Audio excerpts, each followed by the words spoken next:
Today we're going to be breaking down the best route runner in the upcoming 2024 draft class, Ladd McConkey. So this first route we're going to be looking at here is a deep 10-yard out versus a DB who is sitting around 5 yards, catch technique, trying to get in the way of this route. And this is a great example of why he is such an elite route runner. We're going to be breaking down different clips throughout this video. So first move that he decides to use here is something called an open field crossover. So an open field crossover is a move that a lot of guys will use against this catch technique look to be able to create separation. So anytime that I come up to the line of scrimmage and there's a DB who's maybe 3 yards away from me, 5 yards away from me, and let's say my route is at 10 yards, I have to make sure that I am closing the distance with this DB for 3 to 5 yards, right? I'm trying to step on his toes. I'm trying to close the space. So when I decide to make a move, it is easy for me to stay tight to him in order to get up to my break point, which in this case would be 10 yards. So this open field crossover is pretty much exactly how it sounds. You run up to this DB, you close the space with him, and then you work a crossover move, which is essentially you want to step in the direction you are going first and then fake the opposite direction. Very similar to like a basketball move. Now, what McConkey does here is when he's approaching this DB, he uses something called a foot fire. A foot fire is where it's pretty much exactly how it sounds again, where you're acting like your feet are on fire. Feet are on fire, you're taking choppy steps, you're trying to make this DB think that a move is coming, you're trying to get him to kind of like hesitate for a second, be flat-footed with this foot fire move. Now, when you have a DB who is in man-to-man coverage, whether he's in catch technique 5 yards away or he's 2 to 3 yards away, where are his eyes supposed to be? His eyes are supposed to be watching our hips as a receiver. So with this open field crossover, it's super important that you sell with your hips. So you see when he goes up into this move, he hits this crossover step, he steps outside of this DB's frame, but see how his hips, his shoulders, his head, everything is turned in that direction. That's what's going to get a DB to bite.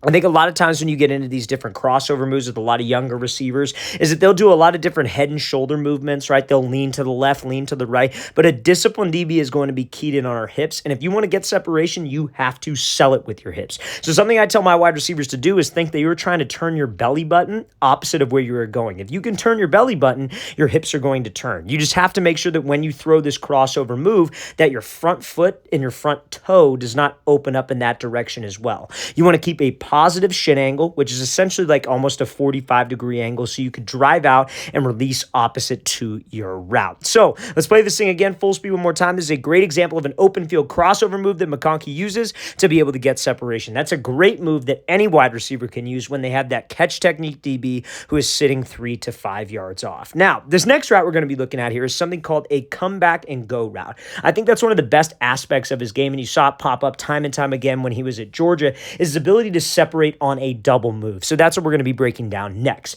But before we get into that, fellas, if you are a quarterback or a wide receiver and you would like to train with myself and my staff of coaches this offseason, check out that very first link in the description below. We're going to be coming out to 12 more states across the country for 2-day-long QB and wide receiver camps. So again, very first link in that description below, fellas. We are going to be coming out to Portland, Oregon, Dallas, Texas, Nashville, Tennessee, Chicago, Illinois, Buffalo, New York, Atlanta, Georgia, Houston, Texas, Philadelphia, Pennsylvania, Detroit, Michigan, Boise, Idaho, and Los Angeles, California. Guys, every single camp on this side of the list is completely sold out, and the rest will sell out probably within the next 2 months. So if you guys would like to attend, again, check out that very first link in the description below. We'd absolutely love to have you there. Again, very first link below if you're local to one of these cities. Let's get back to this video. So now we're going to break down this comeback and go route here from Ladd. And I think the most important thing about any double move is obviously making it look like the single move, but you have to make it look like a single move to a T, especially when you're playing a high-level defense. And again, what makes a good route runner is honestly your attention to detail, right? The devil's in the details. There is no such thing as a little thing when it comes to route running. All these little things stack up to a big thing, which is ultimately separation and making yourself an asset in the pass game. So on a comeback and go route, it's exactly how it sounds. You want to be able to drop your hips like you are running a comeback. You have to be able to decelerate on a dime when the route requires you to do it. So let's say this comeback and go route is at about 12 yards. Right at 12 yards, you have to be able to decelerate and drop your hips. So anytime that you guys are dropping your hips, remember the devil is in the details. To be able to stop yourself and get this DB to hesitate, even if it's just like a simple hitch and go, or even if it's just a stop and go, I actually got to stop my momentum. And how I am able to do that is by lowering my center of gravity as quickly as I possibly can. I use a phrase with my wide receivers is that when you drop into a break, you want to think that you were trying to tie your shoes with your hands and you were trying to pull a string from your chin straight down to your knee. If you could have that quick shoe tie, if you will, that lowering of your center of gravity is going to allow you to stop quicker. And that quick stop is what puts this DB on alert and makes him more likely to drive on this thing. Now, to sell a comeback route, obviously a comeback, we are coming out at a 45-degree angle. We actually have to sell that 45-degree angle. So a comeback and go is a 4-step, I guess you could say, break. So you snap down on the inside foot. That's the hip drop step at 12, 15 yards, right? So we snap down on the inside foot. Your second step is what makes or breaks if this thing actually looks like a comeback or not. Because when you drop on that inside foot on a comeback, you're trying to drive out. You're trying to get back to where the quarterback is leading you. So that second step has to pivot.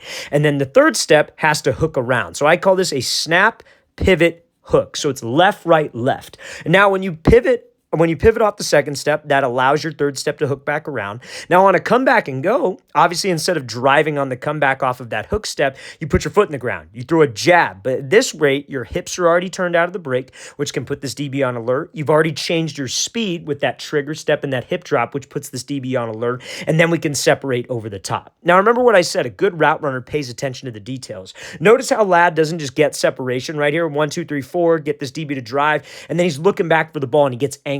He knows that on a double move route like this, that quarterback is putting that thing over the top. He is letting us go run it down. So what do you think he has to do right after he makes that break? He keeps that head down, he pumps that arm, and he separates. He doesn't look until he is open by about 2 to 3 yards. That's what it takes on a double move, fellas. Whether you're running a hitch and go, whether you're running an out and up, do not look back for that ball right away. Unless, of course, you're in the red zone or in the end zone and you don't have that much space, but you're in the middle of the field and we're trying to take a shot, keep that head down. That quarterback is going to put it there with enough air for us to run it down. So that is a textbook comeback and go route here from Ladd. Great job selling it. Great job paying attention to the details with his foot placement and keeping his head down.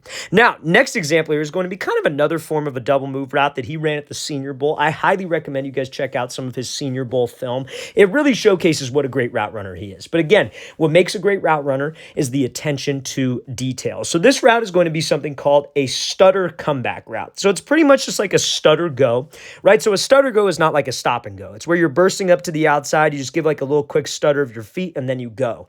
So a stutter comeback, we were trying to make it look like a stutter go. We were trying to burst off the line of scrimmage, stutter, and bring my route tempo to a 0. Then we go up to 100, and then we break at the comeback and come back to the ball. So it's 100, 0, 100. That's essentially how you want to think of the route. So let's play this full speed, then we'll break it down. So he comes off the ball, gives a little stutter, breaks this thing off on the comeback, and is able to get separation. So let's talk about it, right? So guys, this is no different than maybe trying to throw like a little hesitation skip or a change in tempo on your route. Just Ladd is stuttering on this, right? So it's to get this DB to stop and get him to overplay that stutter fade. So if you're a wide receiver and your team likes to run a lot of stutter goes, maybe you guys like to run a lot of stop and goes, adding this to a route like a comeback or a corner or an out route, something outside breaking is a great way to get separation. See how he pushes up vertical and gives us a little stutter right around 5 yards. You see, again, he's just stepping hard. It's not a huge change of his center of gravity like that comeback and go, but he's stepping hard and drops his pad level slightly. The whole entire goal is to get this DB to just hesitate. If we get him to hesitate for just one step, you're going to have more success with this move. Because again, you see how he stops, he hesitates, but then he has to reaccelerate. Oh crap, I don't want to get beat on the deep fade. And then that's when we could get separation with my hip drop, right? And we're going to break down the hip drop in a second.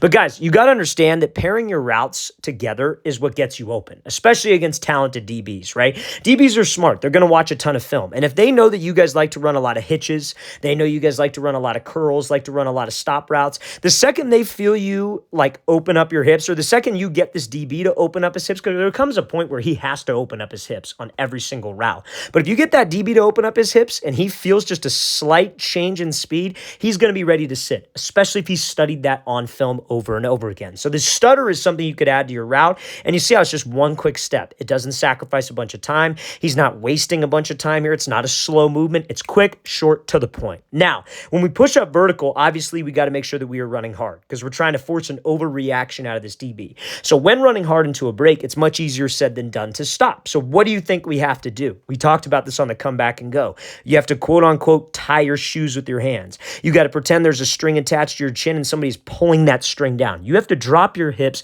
as violently as you can because on a stutter comeback, you were trying to sell vertical. I'm trying to sell a stutter go. So I got to make sure I'm running with some speed. There's a lot of info out there with receiver coaches will say, oh, you should never run your routes full speed. You should always be like 75, 80%. That's not the case. Maybe if you're Tyreek Hill, you could probably get away with that because your 75, 80 is still faster than everybody. But guys, you got to run hard. If you don't run hard, you're not going to sell anything to this DB, and he's going to be all over what I'm trying to do.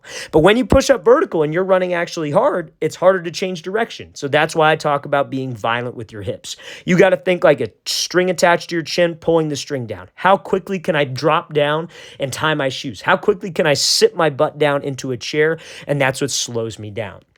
Now, guys, this is a comeback route, right? Remember, we talked about attention to detail on that comeback and go. So what do you think his second step, his outside foot, has to do on the comeback? It has to pivot. So he snaps, he pivots, and then what does he do at the third step? He hooks, and he's trying to drive right off this third step. Now, you see how he gets a little bit stuck right there, and there's a slight pause? That's because he didn't drop I guess you could say this. He dropped low, but he didn't stay low on the pivot step. It's very important that when you guys are running a comeback, when you drop your hips, for the second step, the pivot, third step, the hook, you are staying at the same level that you stayed at when you dropped into the break, so we don't get stuck at the break point. Whenever we are running hard and we are standing up tall, that's a recipe for extra steps or me getting stuck. Now, luckily, he did a great job selling it. Luckily, the stutter version of this sold the route. But guys, this is a textbook stutter go, and this is how you guys can get in and out of your routes and pay more attention to detail on your routes.